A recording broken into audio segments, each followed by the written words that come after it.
Hey, and thanks for listening. This is Conversations, the True Voice Media podcast. I'm your host, Jeff Gibbard. Let's get started. This is episode 22 of True Voice Media Conversations. It's our podcast edition. We're now firmly into our 20s, as this is the 22nd episode, and I have, for a very special treat, an international guest, a gentleman by the name of Remco Janssen, and he is coming straight from Amsterdam. Remco, tell the nice people who you are and what you do.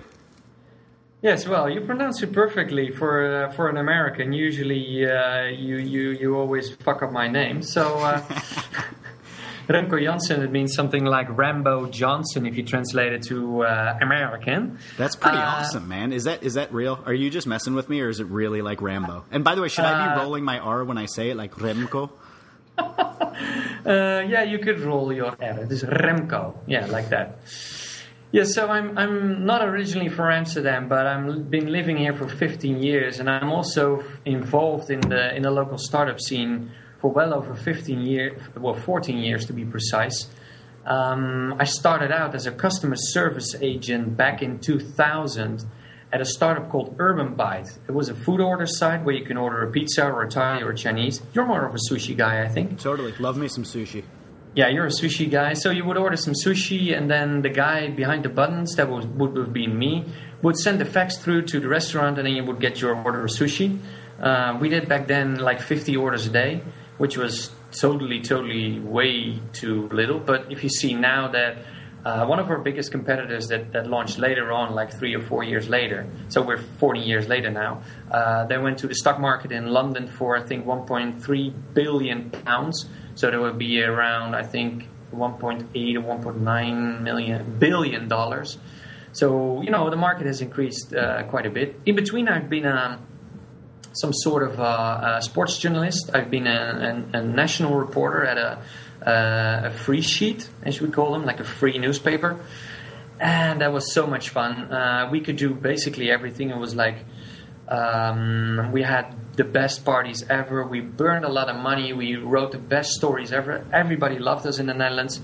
But internally at the newspaper, there was a big war.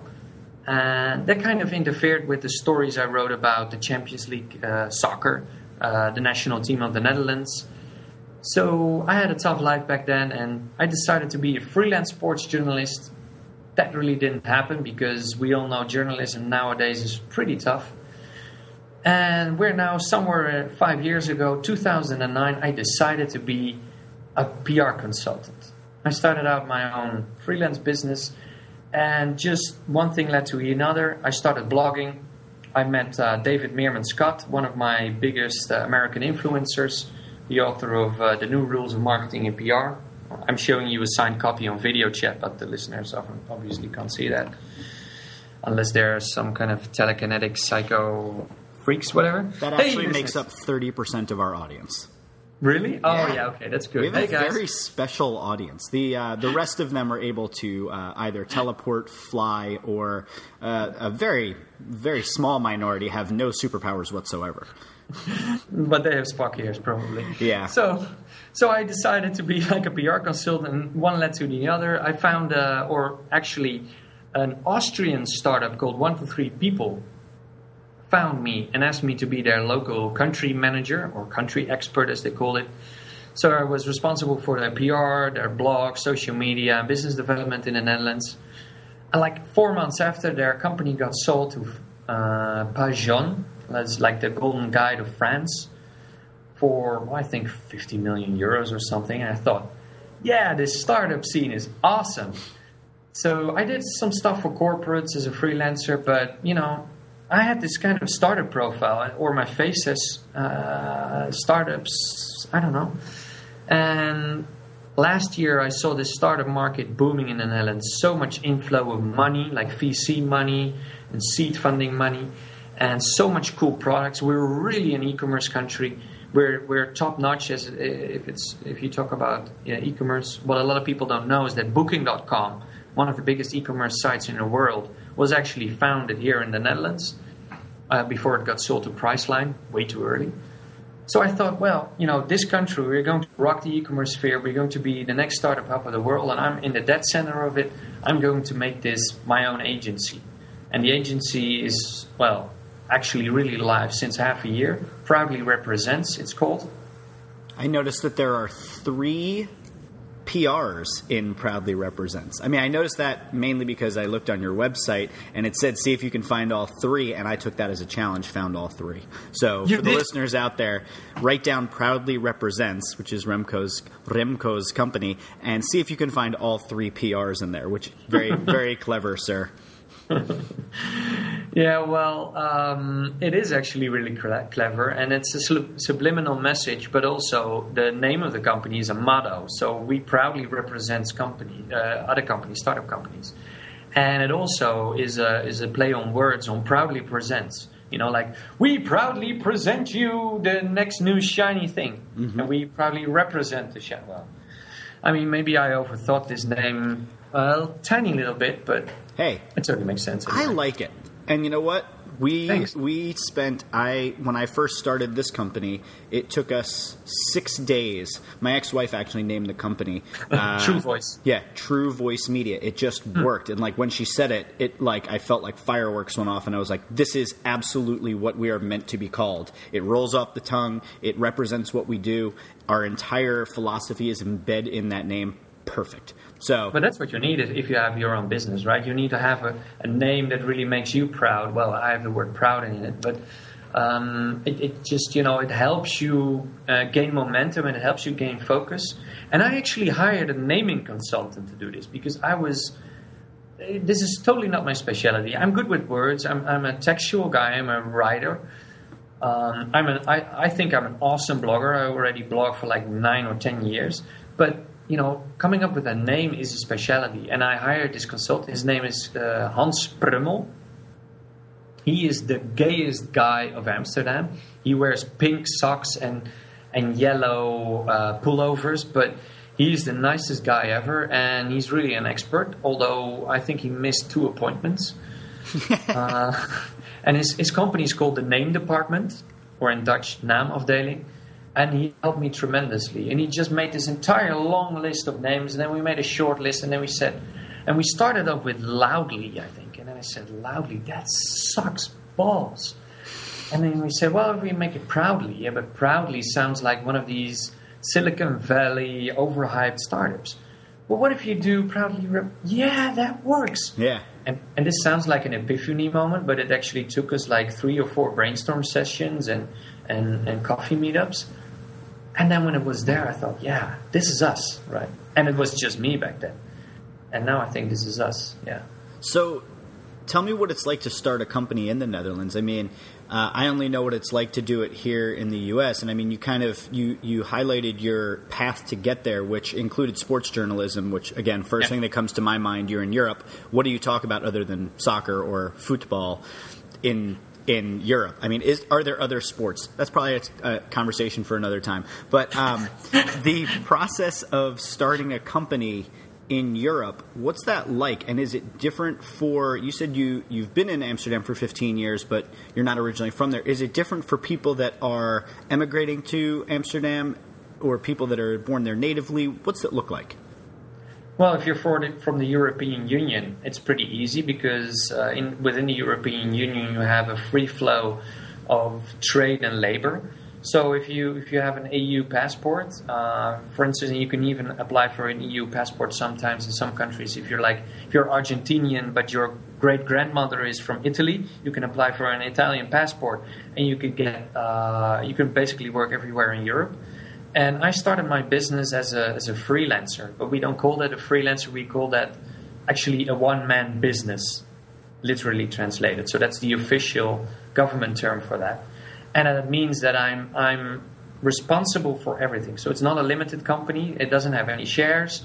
I'm the sole founder. I'm the sole proprietor. And for instance, if you have a claim on me for $10,000 and I cannot pay it, I will go bankrupt myself. Not the company, but I personally. So it's like a sole proprietor in the U.S., not like an LLC. Are there distinctions like LLC and S Corp and all those sort of things? Yes. Okay. So why did you choose? I guess you chose to go with freelancer for that reason, but why would you not choose to go with something like an LLC to protect yourself a little bit more? Can you? Yeah, well, it's basically because I don't have a lot of people that I owe money. That's good. I totally bootstrap my company, and my wife is like how do you call the I think model is the word you're looking for. She's totally hot, but normal hot girls are high maintenance, and she's high maintenance, but she's low on cash. And I mean low on cash, she doesn't like to spend money, and she is the financial director. I cannot touch my own bank account. I mean, I cannot spend any money, and that's good, because if you start a business, you should keep all your money in your pocket. I'm in a co-working space that is awesomely cheap. It's down the road from my office, like a 5-minute walk. When I want to see my son, I just walk home, and it just doesn't cost me more than 700 euros, and I have 4 desks for 3 people, a little bit too much, but even then it's still cheap, even for Amsterdam. I spend some money on software, but I do everything cheap. I have a Dropbox $100 account, I think. And that's basically it. You know, the most expensive thing I have is my car, and it's on the business, but it's already being paid for in cash. You know, I don't lease a car.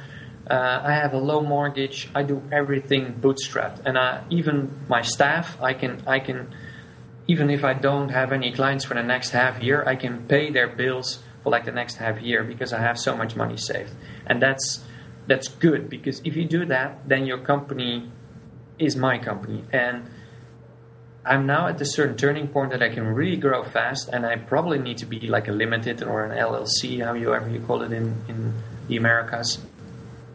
And for tax reasons, in Europe, if you're a freelancer, you have so many, at least in the Netherlands, you have so many tax deductions. It will make you sick to your stomach if you're here. Like my gross profit is so marginal.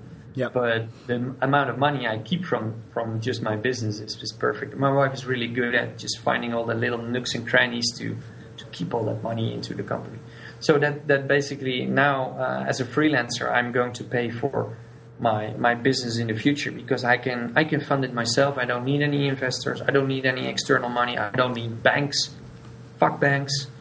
I'm going to do it on my own. That's awesome. So you said you started the company, what, like 2 years ago? Well, as a freelancer 5 years ago, as a PR consultant. But Proudly Represents began when? Well, officially, actually, it never began. I never really launched it. But maybe you should get some press out there about that. Let people know that you're out there. Well, yeah, I get interviewed a lot already in the Dutch press, so I don't really need that. I got interviewed by the BBC just 2 weeks ago. No, but I hired 2 staffers, and you met them both in Amsterdam. Arjan and Alexandra. Both their names start with an A, so I call them the A-team. That's brilliant. Yeah, it's totally awesome. And Arjan is from the Netherlands, but he's half Spanish. And Alexandra just moved to the Netherlands 9 months ago. She's from Colombia. She worked in Chile, Colombia, France, and she did PR all over Europe. And, you know, when I started to build a team, I first thought, well, I need like these experienced PR people. They work at a PR firm, and that know the Dutch PR scene, or that work with startups. But that's not what I was looking for. You know, I was basically looking for me. But if you're looking for staff, you should actually look for people who have other skills than you do. Mm-hmm. So I found this Aryan guy who was working at Gentleman's Watch, which was a lifestyle fashion magazine. He was a great copywriter. He is a great copywriter. But he has some PR knowledge about more, the fashion and lifestyle scene, which helps because now I can focus on fashion and lifestyle technology startups. Alexandra, she's from Colombia, but she speaks Spanish, she speaks French, and she worked at a PR firm in Paris, where she did PR throughout Europe and even, I think, in America. And she has done PR in Latin America as well. So now, all of a sudden, I can offer totally new, different products with just this staff. And it was so easy to teach them what I already did that, it took me like a day to onboard them. And after 3 months, they were just working for me as though it was always like that. So, if you're hiring people, and especially in a PR firm, look for complementary skills rather than yourself, basically. Yeah, well, I think that's also got to be helpful because there's so much diversity across Europe, and if you're taking on projects outside of the Netherlands, you have to have kind of a more well-rounded view and kind of be able to approach the different markets, which actually something I wanted to talk to you about is so we met in, for those listening, how do I know Remco? But we met in Amsterdam when I was speaking at the Social Media Strategy Summit, and it was my first time in Amsterdam, and I was really, I just think Amsterdam is one of the most beautiful places I've ever visited. But beyond that, I was really... You're from Philly. Yeah, I know. That's exactly why. It's different, It's awesome. I mean, Philly's not bad. Don't hate on Philly. Philly's cool. But, Amsterdam was beautiful, and I was really struck by how culturally similar yet different Amsterdam is from anywhere else I've been in Europe, but also how similar and different it is from the U.S.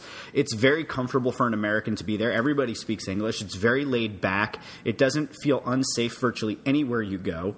And still there's a difference between the Dutch sense of humor and the Dutch way of talking about things that I think is different from, say, some of your close neighbors like Germany or Austria, where it's a little bit more rigid. You're a little bit more open, a little bit more free. And it was funny you can basically say that Germans don't have a sense of humor. They don't, in my experience. No. But it was funny. Nice people, but they don't have a sense of humor. Totally. Sorry, guys.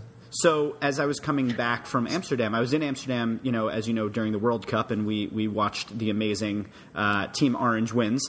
But as I was coming back, the Netherlands team had just beaten Mexico, and KLM had sent out that tweet heard around the world that people took in a very, very bad way, especially in Mexico.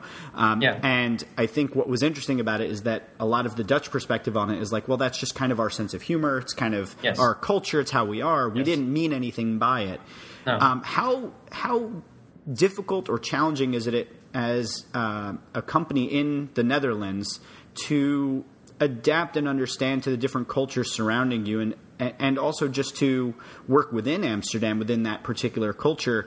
Do you find that it's difficult to sometimes nail down the appropriate voice or what's politically correct or allowed based upon just culturally how it is in Amsterdam? Yeah. Well, let me first start off with that specific tweet and why it happened, how it happened. Is because in the Netherlands, sportsmanship is not like in the US or probably Mexico as well. You're really about fair sports, right? If you play American football, you call it football, we call it American football. You beat the crap out of each other, and at the end, you're best of friends. But here in the Netherlands, we have hooliganism, we have Ajax, Feyenoord, Amsterdam, Rotterdam. It's a big rivalry, and that can get really fierce and really ugly. And we're used to being more fiendish in sports than you guys are, and so for us it's more normal to do stuff like that and to say more like nah, we beat you. Like the trash talking is less in good sport, in good fun, and it's more in like a seriously, no, I'm talking trash at you. Yeah. So even for us, this particular tweet was kind of lame. We weren't even getting started. I mean, with the Germans, we would have done it gazillion times more. Like, let's beat the fucking crap out of Germany because they bombed us in 1940, bombed Rotterdam. That's the kind of stuff we normally say, right? So this was like nothing to us. And also because what we think is weird is that they had like the mariachi symbol, like the mustache and the sombrero. A lot of Mexicans actually use that as a sort of like a national symbol, right? Or like a national pride, at least in our eyes. If we see something from that side of the world, we see that as their kind of a national symbol. We didn't realize, I think nobody would ever realize that Mexicans could find that offensive or even racist. To us, calling that racist is like the weirdest thing. However, I mean, being racist if you call somebody the N-word, right? Mm-hmm. Straight up in his face. Although in the Netherlands it happened once with a magazine that a columnist called Rihanna a nigger bitch. And she just mentioned that as a sort of what she meant by it, the columnist, was she's, they are talking nigger and bitch all the time in rap music. Mm-hmm. That's why she used that word. But not realizing that to an American, that would be so totally racist. Oh, yeah. There are going to be people that are going to listen to this and immediately find just even hearing it like offensive to the ear. And I totally apologize for that because I understand those sensitivities. But to us in the Netherlands, it's so hypocritical that when a black person in a rap music says the N-word, then it's allowed. But if you call as a white person a black person the N-word, then that's racism. To us, Dutch people, that's like totally off the charts. We don't understand that. It's like, how can that even happen, right? And that's a difference in culture. And I'm not saying right or wrong here, but I understand those differences. And in the Netherlands, we have this Dutch directness. If you ever go to a blog called Stuff Dutch People Like, look it up. They have an awesome blog on Dutch directness. We just put our foot in our mouth everywhere in the world. Because we think that what we do, how we are as people, is allowed everywhere in the world. And because we're so tolerant, we expect the same thing back from other people. But, easily, my brother just went to China because his company's doing business there. I warned him, please look up, don't be Dutch over there. Just look up all these Chinese rules and regulations and how to manage with people. The good thing was he was actually like sort of the CFO of the company over there in China. So he was like the big boss. But, you have all these written and unwritten rules that you have to apply to.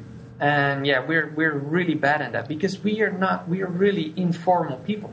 Yeah, I noticed that. And it was even funny when the KLM tweet was posted, when Ramon had posted it and, kind of asked your opinion on it. It was funny. You kind of, I remember you posted a picture of, you were making fun of the Dutch yourself. You were like, well, this is what people think of us. And you posted this woman with pigtails and smoking a giant spliff. Right. And so it was pretty funny. I think even... That was actually from a German magazine. Oh, was it? So the Germans were making fun of us. Yeah. Yeah. Well, I mean, I think there's a good sense of humor to it, but there's definitely a cultural difference there, and I'd imagine that's got to make things kind of challenging. To your point, your brother's going over to China, and you're warning him, hey, don't be Dutch.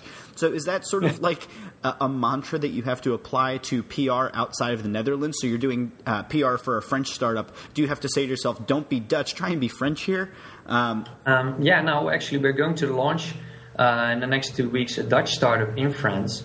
And Alexandra, she has worked in France, and she knows all these things, right? So that's why I hired her, basically, because I have worked with French people. I had a French CEO at the Austrian startup. And, of course, because he was in Austria, he also applied to other rules, and he was more open to it. But if I had met him in France, he would have been totally different. And especially if you're in the corporate culture in France, they're really, I wouldn't say stuck up. That's the wrong word. But they're really formal, way more formal than you could ever imagine, even in America. And so, these kind of things you cannot even learn if you haven't lived in specific countries or have dealt on a day-to-day basis with people from that kind of country. The Netherlands, Dutch people are more like Austrians. You met Tatjana as well. Yeah. But still, they're like Dutch people light or Germans light, so they're more like halfway in between. But like the Spanish they are so loud and they can be so informal. But in business, they're like totally different, Sometimes they can be really unreliable, but sometimes they can be your best friends and they just move the world from you. So there's no in between when you talk about French people. And German people are like totally different. They always say yes, but a yes is always a maybe. And same goes with British people. Like if we hear a British person says yes maybe, then we hear yes and they say maybe, right? That's always the difficult thing, And in the Netherlands, you can just do business over one cup of coffee. And then after that one cup of coffee, we would sign a deal and we do business for the next 20 or 30 years. That's how fast we move. So we expect the same thing from other people. Whilst in France or even in Belgium, you need to eat at least a 3 or 4 hour lunch, then get drunk together, maybe even go to a prostitute, then meet each other's wives. Wow. I'm exaggerating here, but this is the difficulties that you have to deal with when you do business in Europe. And Americans, and this is a big warning sign for you. Americans always think that the Western world is one big America, right? That we're like satellite states of the U.S. That's totally not true. And the worst thing that you can do is think that, but also radiate that through. Because then, in Europe, we already think Americans are a little bit arrogant. And now I'm really being Dutch direct here. I know you don't take this as too much as criticism, but take this as friendly advice from a friend. at that moment, you can get a lot of bad vibes from people. And especially in France, but also in Germany, and sometimes even in the Netherlands, even when we're more open. I think we're the most American country in Europe, if you see television, if you see our pop culture. But, you have to really think that through. So if an American startup or a big American firm is going to launch like in Europe, and they're going to do PR on social media, they really have to get people on the ground that understand that specific country. So hire a PR firm, hire a social media firm that speaks the local language. And I don't mean speak in the lingo, but speaks... In the culture. In the culture. Even like one of the biggest startups in Europe, BlaBlaCar, it's like a sort of Lyft, but then long distance. They just raised $100 million. They have a Belgium country manager, but she does PR in the Netherlands as well. But if you look at their website, even if we speak the same language, I mean, Flemish and Dutch is the same language, basically, but there's so many nuances. Even stuff I read on the website, I think, what are they saying? I don't know what it means. Because it's my language, but I don't understand it. So these little differences, and, I can drive to Belgium in an hour and a half, an hour and 15. Is that how close it is? Yeah. I was shocked at how close Amsterdam is to everything. When I thought Paris was 8 hours away, and somebody was like, "No, you hop on a train, you're there in 2 hours." 3, but if they drive the Thalys, but you can drive there in 6 hours, maybe 4 if you're really fast and you take all the speed meters out. Then it will probably cost you €200 in tickets, but. Yeah, that was really close. I can drive to Cologne in 3.5 hours. That's like the first big German city. I can drive to Hamburg in 5 and to Berlin in 6.5. You can fly to Austria in 3 hours, to London in 1.5 hours. We're basically a hub to Europe. So if you're an American company and you want to go to Europe, the Netherlands is actually a good hub for that, for 2 reasons. One, we have the best transit airport. And Schiphol is one of the best airports ever, and you can get cheap good office space in Amsterdam or close to the airport, or even on the airport. And 2, we have a lot of tax deductions. We're just fishing now in the big pond. Even I think yesterday, our Financial Times version, I'll show it to you. It looks exactly like the Financial Times. It's called Financieel Dagblad.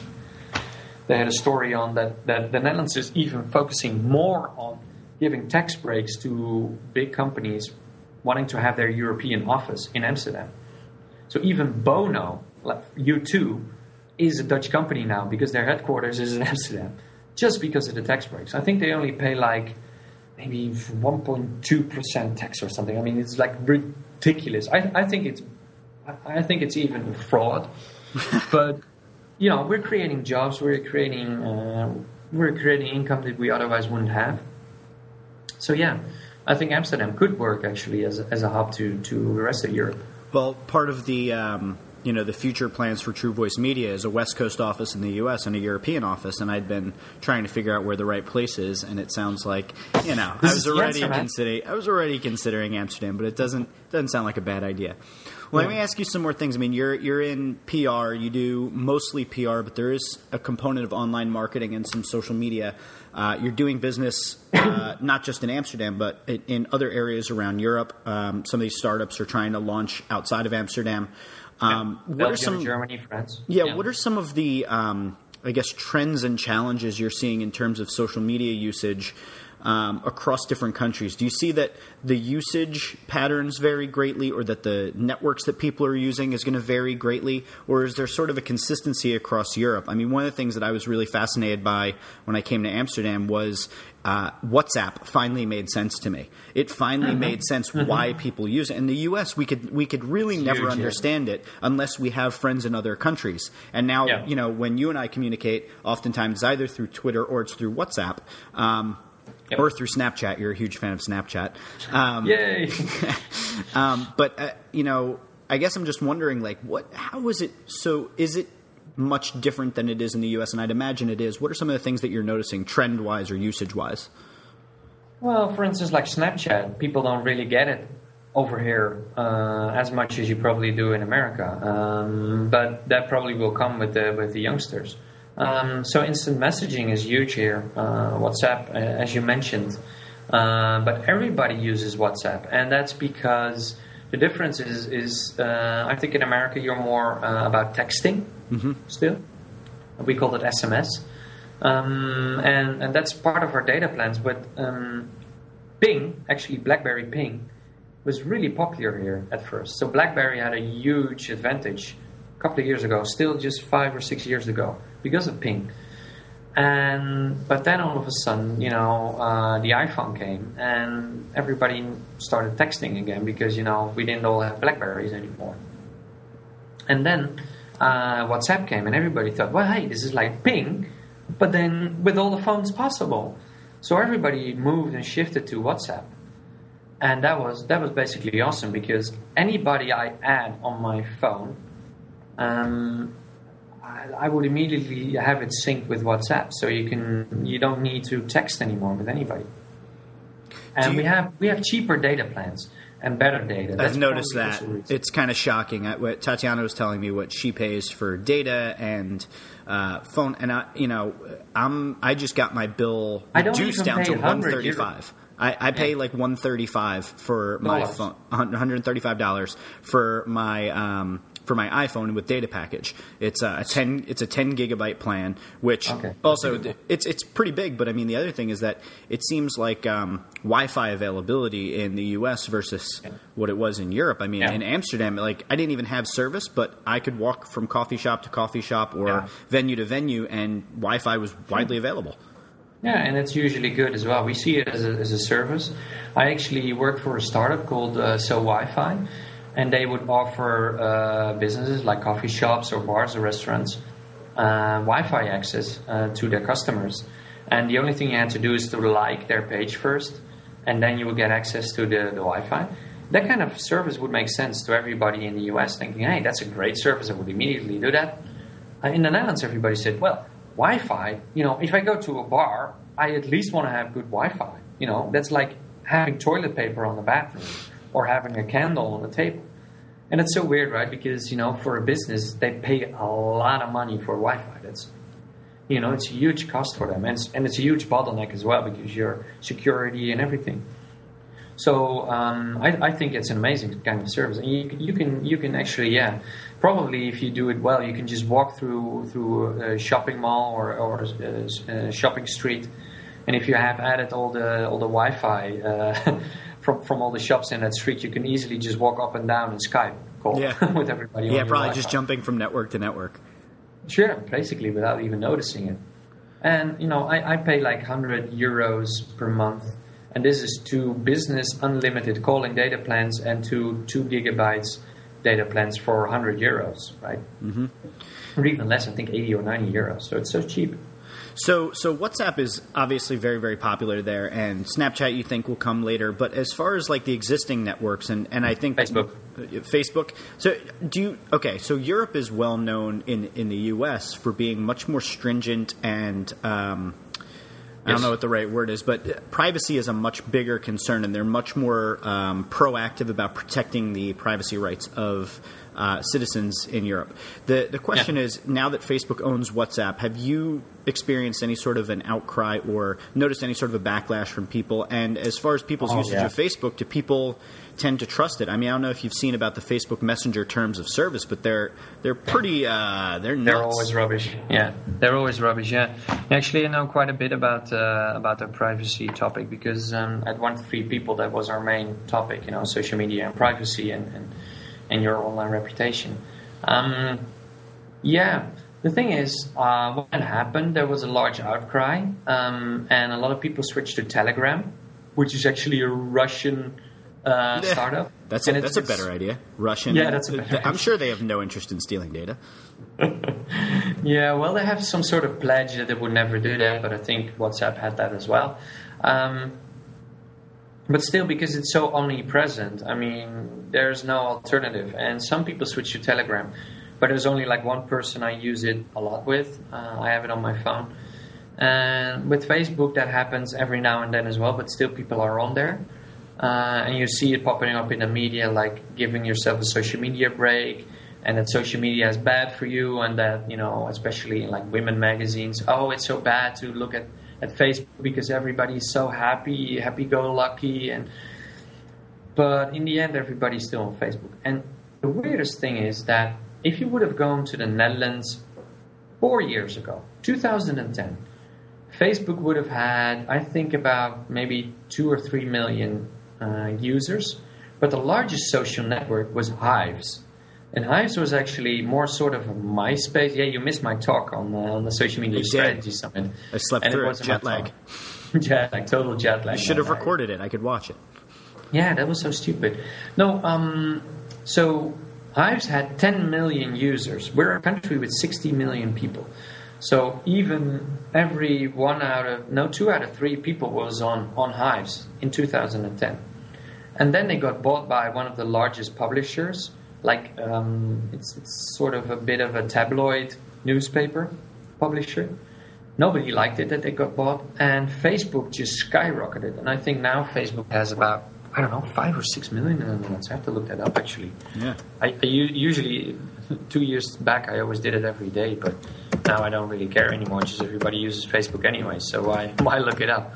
So, but that actually leads me to a good question, which is, you said you used to watch over it more closely, and there are changes in network behavior, and you're a PR firm primarily for startups. How has social media influenced the way that you do PR? Has it changed it over the past several years? Do you find it's more of a role, or do you just kind of take it as par for the course? How's it affecting you? Well, the thing is, it used to be easier to get a lot of influencers to tweet about your startup or to just influence them through blogs, and especially on Twitter. Twitter is fairly huge in the Netherlands. We use it a lot, but only by influencers. So media, marketing people. I'm actually, I think, number 5 or number 9 most influential marketers in the Netherlands, according to PeerReach, which is a kind of like a cloud, but then a Dutch version. And I only have like 7,000 followers. So, but we use it a lot, and we tweet a lot. So in volume, we're really a Twitter nation, and you see that what happens on Twitter, but also on Facebook, just spins off to the media. But still, the reach of social media is not as big as of the media itself. So if you can reach the media directly in terms of PR, that's actually still a better strategy than just social media. But if you can do social media and PR in the Netherlands, then you have a potential reach of almost everybody in the Netherlands, basically. So, and we have a nice service. Have you heard of Thunderclap? Yeah. Well, okay, so I've heard of Thunderclap. I don't know if it's the same thing in the Netherlands, but it's the idea that if you want to gain mass awareness about something, everybody signs up for this thing, and on a specific time and date, it just goes out. So I've seen it as a political activist tool in the U.S. where, for instance, I don't know if you've heard about some of the net neutrality bills that have come across Congress in the U.S., SOPA and all of the different bills that have come across. Yeah. Thunderclap was one of those tools that was used to raise awareness. We want to promote that in Europe as well, by the way. In Europe, there's also the startup community is also really much about net neutrality and everything. So, yeah. You guys will probably have an easier time with it than we will. Well, Nelly Kroes, that's the Dutch EU commissioner for, I think, media and ICT and everything. She's really about disruption and net neutrality and all those kind of things. So. Yeah, well, I think the corporate influences in the U.S. are really, they're not going to give up until net neutrality is completely dead. And eventually it'll just be fast lanes for corporate and slow lanes for everybody else. But that's sad, isn't it? Isn't that sad? Yeah, but it's a whole different topic, by the way. We can talk about that for hours. So let's get back to the specific topic. In the Netherlands, we have a service called Nouncy, which is basically a Thunderclap, but then with some sort of a social media release attached to it.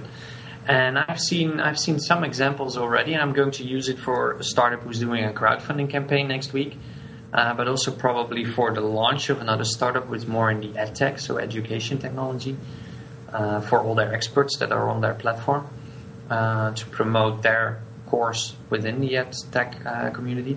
So what you do is basically you have this announcement page, which looks like some sort of a social media release with videos and images. And everybody can donate their social media like the tweet. So you schedule Facebook.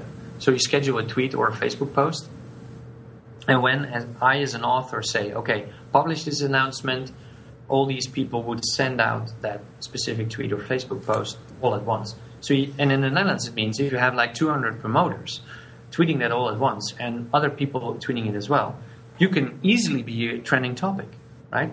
Yep. This is so amazing. And I like services like this where you can just promote your story, have people donate it to you, and really help you with their social media, and make something go viral, right? And this is, I think, the next phase in the world that we have technology and good technology, not like stupid, bit fraudulent viral technology, but real technology that helps people promote their message and make it go viral. I really like that.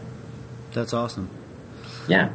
Well, Remco, thank you for coming on to the podcast, telling us a little bit about Europe and giving us your awesome perspective. Is it already done? Yeah, man. We've been talking for 35, 40 minutes, something like that. We've been doing our thing, but I'd love to have you back for round 2, talk more about what's going on, tell us more about some of the projects you're working on, all that sort of good stuff. Maybe we'll do it live from Amsterdam. I don't know. Just a thought.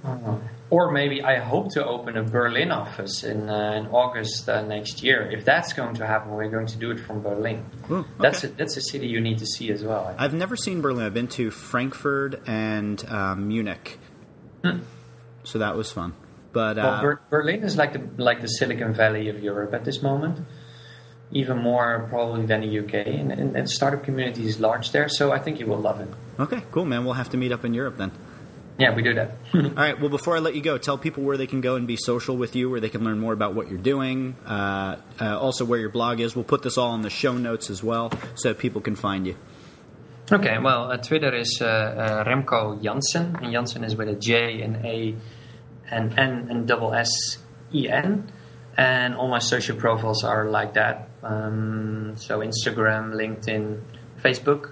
My company is called Proudly Represents. So go to proudlyrepresents.com so you can see everything about my business. And soon to be launched, maybe that's good for a next podcast, is siliconcanals.com, which is unfortunately in Dutch. But it's going to be a crossover of TechCrunch and ValueAg, but then for the Dutch startup community. So, well, luckily Google Chrome has this neat translate feature so that I can keep up with the things that you tweet and the things that you post online. It's very, very helpful. Thanks, technology. Yeah. Yeah. Well, Remco, you're the man. Thank you so much for coming on. And everybody that was listening, thanks for listening. See you on the next one. Thank you for having me, Jeff. Of course. You're a good man. Cheers. Thanks again for tuning in. We hope you enjoyed that episode of Conversations. Be sure to go over to iTunes or Stitcher and give us a rating. Tell us what you love about the show, what you hate about the show. And we hope you come back for our next episode. Take care.